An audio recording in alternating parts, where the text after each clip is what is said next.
Hello, you're joining me at DDD, and I'm really pleased to say that I'm being joined by Robert Hogg, one of our MVPs and esteemed RDs.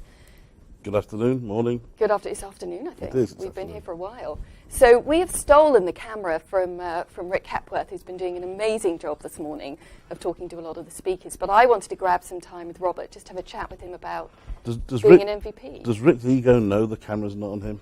I'm not sure. He's gone off to do a talk to someone else, so I think it's great. So just so you know, there's about 300 people in the building right next to us who are here for DDD South. That's right. And then there's another DDD that's happening in October, which is going to be... in Bradford, in the north, and then hopefully in November in Dublin as well. Fantastic. And that'll be a much larger event. And that's a new one for you guys. Yeah. So your reputation is growing and you are spreading your wings. Yep. Our love for developers only gets better. Fantastic. So let's just move on from DDD ever so slightly and talk about the MVP program. A wonderful program. Yes. It's been running for the last 20 years, if not longer. We've had an amazing group of MVPs in that time. We have about 170 MVPs now within the UK, of which you are one. And the burning question that I want to ask you, and I ask a lot of my MVPs, is why are you an MVP? What is the benefit to you of being part of this program? I think the why and the benefit are two separate things. Okay. So the why is I have a passion for helping people. I have a passion for my industry. That's dev. I love IT pros as well, but dev is my genuine passion in life. To be frank, it's the only thing I can do. And I think that I'm passionate about the professionalism in my industry. Okay. So I'm a fellow of the British Computer Society for the more professional side. And I sit on the academic boards of some universities about their professional standards as well. But I also want to see developers getting the education they need. And I was really quite saddened for a long time that obviously, Microsoft run professional events, what's new in C# and .NET, and other vendors do the same kind of thing as well. Mm-hmm. But that's not enough. And also what I've also seen is that companies won't educate the developers. Okay, that's interesting. And so I was conscious that there were sets of developers who couldn't even, if Microsoft ran an event on a Thursday, they wouldn't even be given time off work to attend.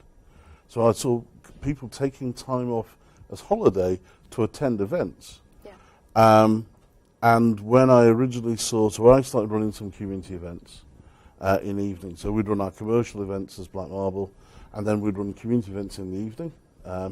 I'd maybe get a bit of sponsorship from, say, Microsoft to fund the day, and then run a free community event in the evening, which I thoroughly enjoyed.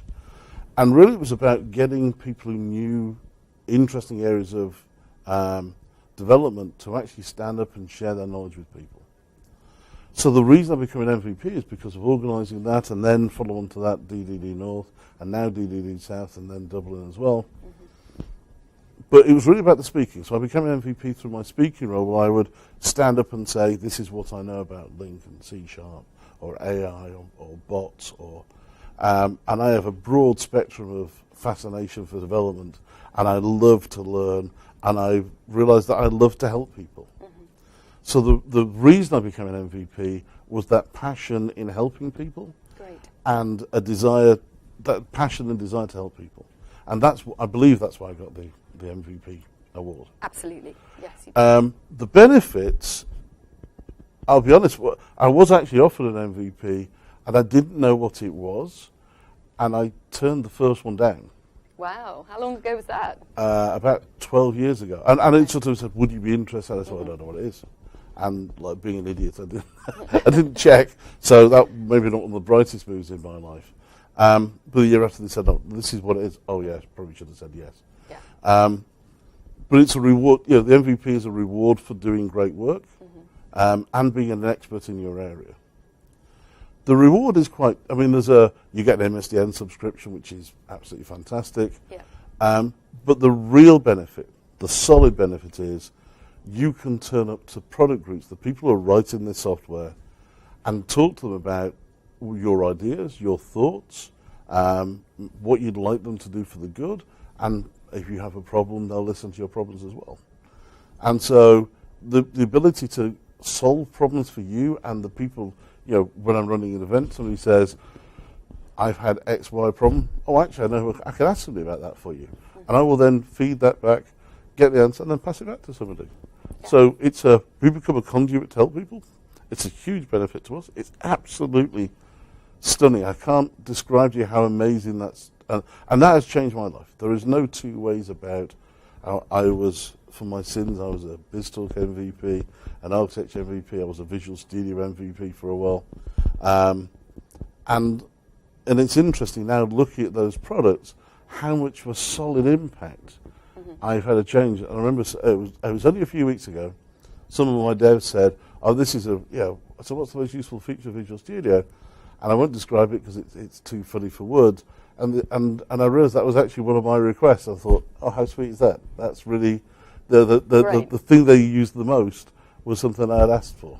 And so that was your feedback directly to the product team. That's right. As part of being an MVP. Yeah. That's fantastic. And also you get the opportunity to go and see them on an annual basis. That's right. I mean, Redmond. And the Redmond Summit is genuinely the highlight of my year. I mean, I have a business to run, so I have to go to the sales conferences because I've been bad. But the MVP Summit is, I cannot tell you what an amazing experience. I mean, I go to Build, which is fantastic, but it pales compared to the MVP Summit. You know, you walk in and every hour the product groups will sit you down saying, here's some amazing either insight, stuff that they're not going to tell anybody just yet, or they're saying, we're thinking of doing this, what are your thoughts? Yeah. And the fact that you can shape their planning, you know, assuming that you've got a vague idea what you're talking about, that's pretty much given in the conversation. Yeah. You can say, here are my thoughts, and they will genuinely take those into effect. They'll say, oh, actually, yes. No, the answer is quite often, yes, we thought of that, we discounted it because it's a stupid idea. Yeah, okay, fair enough. But enough times it's, oh, we hadn't thought of that. And then they will follow up with you, and you'll get an email chain and some phone calls. And as I said, you know, there was a period of time that Richard Fell, my beloved friend Richard, is a Visual Studio MVP as well. What does that say about us? I don't know. But there was a period of time that we were getting huge numbers of features in the Visual Studio, and you realise that you're affecting developers in such a positive way that you're actually helping drive people's day-to-day use of the products and saving them time and effort, and that's a really nice feeling as well. Yeah, and that's great. So if we take it back a step, so obviously receiving the MVP award is about the recognition for all the great work that you do, and I am the person that sits there and I look through all of the community activities. Well, I have the privilege, in actual fact, of looking at all nominations and all renewals for MVP. So anybody who's listening to this, just to remind you that when you become an MVP, you are not a perpetual MVP. No. You do not receive it once. It is something that happens every 12 months. And if you're unable to stay at the same level of community activity, it is something that we look at. Community and technical as well. Exactly. My apologies. Yeah, absolutely. We look at quality and we look at the community activities that you're doing. If you were to speak directly to some of those up-and-coming community leaders, what advice would you give them? And it's not necessarily that they should all be working towards the MVP award. Selfishly, I would say that is the best thing to do. But actually, being a community leader is in itself a hugely rewarding activity. So what advice would you give them? I would say, I mean, there's another video where me and Rick are chatting about the whys and wherefores of why we do DDD. I mean, the rewards are fantastic. You know, changing people's lives so it becomes positive is just, it makes me a very happy person. It really does. I don't quite live for it, but it has a significant impact on my life, knowing that I'm helping people.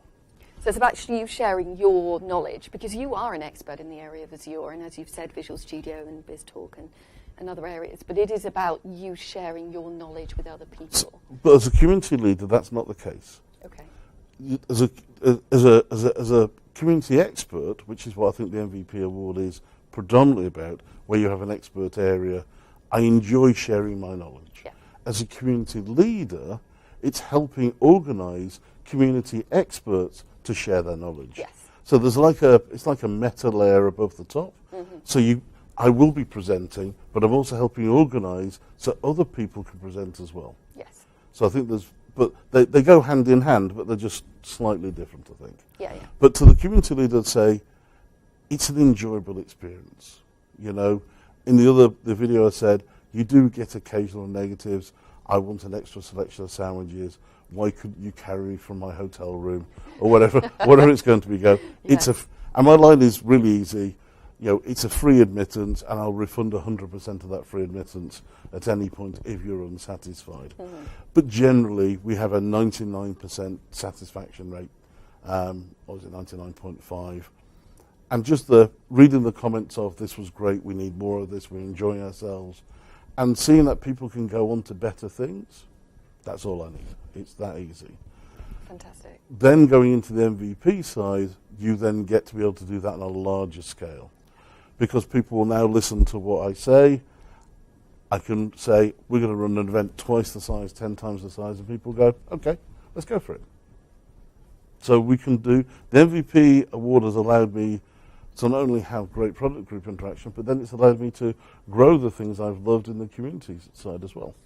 So would your message to anybody who's thinking about being a community expert and a community leader, because you're right, the two elements go hand in hand. And again, for those who are new to the MVP program, you can become an MVP if you're a great blogger, if you write great articles, if you are answering questions on forums. There are many, many elements that you can use to be awarded as an MVP. Would your advice be, actually, it's about getting involved? You have this great knowledge that you would use during your day job, and actually the community is about getting involved and sharing all the great information that you have. If you have information, share it. And I would say, don't stop at one. I mean, it's the old line, I've got some information, I can write a blog post, I can tweet about it. That can then also turn into a larger article, or article turn into a blog post into a tweet, and then into a presentation. Don't do one, do four. Yeah. You've done one lot of preparation. The advantage of the presentation style is a written article could be read, and there's a strange thing I've seen, that people read things in the tone of mind they are at the time. Right. Okay. So if they're not in a receptive mood at the time, you can't influence them because they might be in a grumpy mood when they read an article. Mm-hmm. But if you're presenting and you're bouncing around and you're showing them, even if they're in a bad mood to start with, they're probably going to be receptive by the end. Yes. So I would really try and do the presentations if you can. But a lot of people are frightened, and I'll be honest with you, even until quite recently, I got incredibly nervous standing up and presenting. Okay. And luckily, years ago, Microsoft actually ran some presentation skills courses, which not going to help, I thoroughly hated, every single second of. Yeah. But it changes what you do, and you can bounce out, and you can do amazing things. The thing is, if you know your stuff. If you don't know your stuff, you're going to tank. Yes. If you know your stuff, you can, because people will be kind. Normally they'll say, can you tell us about this? Oh yeah, well, and then normally if you're vaguely technical, once you get asked a question, you're about an hour later you're still talking about bumblebees or whatever it was. So DDD is actually a great opportunity for those aspiring MVPs, for those aspiring speakers, to come along and really get involved. And, there is an opportunity that not every presentation that you do is going to go well. But actually within DDD you can start with a 10-minute, is it grok talk? Yep. Over lunch, and then you can move on to doing other more in-depth presentations, which is fantastic. We offer two styles. You can either submit for a general presentation which is voted on by the public. We're going to try and do curated tracks for the next DDD and onwards, where we'll have one track which is up-and-coming speakers, people haven't really presented before.